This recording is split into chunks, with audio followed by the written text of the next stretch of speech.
Rebel star గాని powerful అయినా power star గాని పవన్ గారు వచ్చింది కదా. ఆయన గబ్బర్ సింగ్ మాత్రం సినిమాలో రియల్ గా రాజకీయాలకు వస్తేనే హీరో అయిపోయాడు.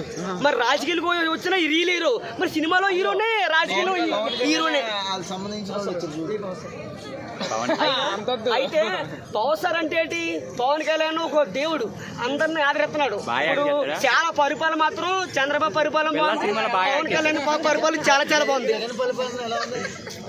చెప్పాలంటే ఆ దేవుడికి ఎవరికి ఇది మాత్రం పవన్ కళ్యాణ్ పరిపాలన చాలా బాగుంది. పవన్ కళ్యాణ్ పరిపాలన చాలా బాగుంది, చంద్రబాబు పరిపాలన చాలా బాగుంది. మొత్తం బీజేపీ జనసేన మూడు పార్టీలు కలిపి మరి ముగ్గురిని కలిసి మరి ఈ జగన్ ఊడించారు.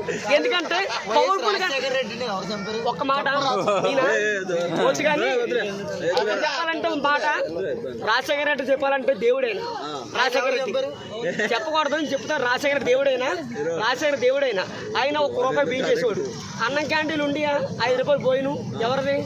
ఎన్టీ రామారావు ఉండేవాడా? NT Rama Rao first cycle.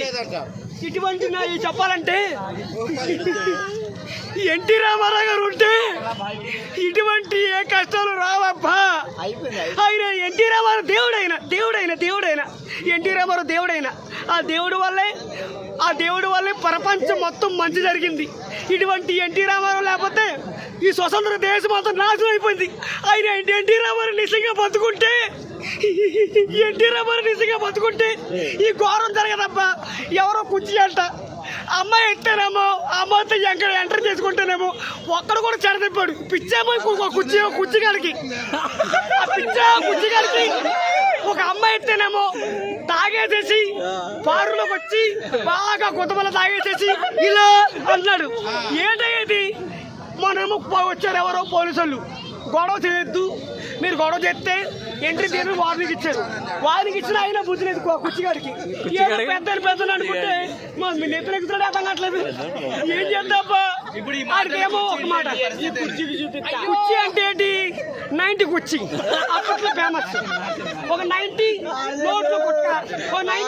నోట్లో కొట్టక తాగడం, సిగరెట్టు వస్తాడు, అందరినేమో ఎలదప్పడం. అది కాదబ్బా, కుర్చీ అన్న ఫేమస్, నేనే ఫేమస్ అన్న. లైఫ్ లో మాత్రం కుర్చీ ఫేమస్ అయ్యి, నేను మాత్రం ఎందుకు ఫేమస్ అను? ఇప్పుడు ఈ మాటలన్నీ కుర్చీ కాదు, నాకు మందు ఆయన పాలు తాగుతాను నేను. కుర్చీ నీ మందు ఆయన పాలు తాగుతాను నేను. ఈ మాటలు కుర్చీకి వినిపించాయి. ఇప్పుడు ఒక్క మాట చెప్పాలంటే మీరు కూడా బతకాలి కదా. మీరు ఏదో చేసుకున్నారు, మీరు కూడా ఇంటర్వ్యూ చేసుకున్నారు. మీరు చెడతప్పితే ఎలాగ తప్పు. మీరు వచ్చి ఇప్పుడు మాట్లాడతావా? ఒక మాట చెప్పాలంటే మీరు కష్టపడుతున్నారు ఏదో 3 మెతుకుల కోసం. గురు విద్య గురు బ్రహ్మ, కూడి కోసం కూడి వరకు కోటి విద్యలు. మీరు ఎందుకంత కష్టపడతారు కదా, మిమ్మల్ని అలా చెడతప్పితే చాలా తప్పది. ఆ దేవుడు కూడా క్షమించడు. ఎందుకంటే జై మన బాలయ్య బోలో స్వతంత్ర దేశానికి, బోలో భారతదేశానికి. భారతదేశం ఏంటి? మన భూమి ఉంది. పొద్దున్న లెగుతున్నారు, మరి పొద్దున్న లెగితే దీనికి వెళ్తారు, ప్యాస్కి వెళ్తారు, ఊళ్ళు వస్తారు. పొద్దున్న లెగితే పాట పాడు 12 స్తంభాల బయటి గద్ద మీద పనుకున్న స్తంభం ఎలగరా.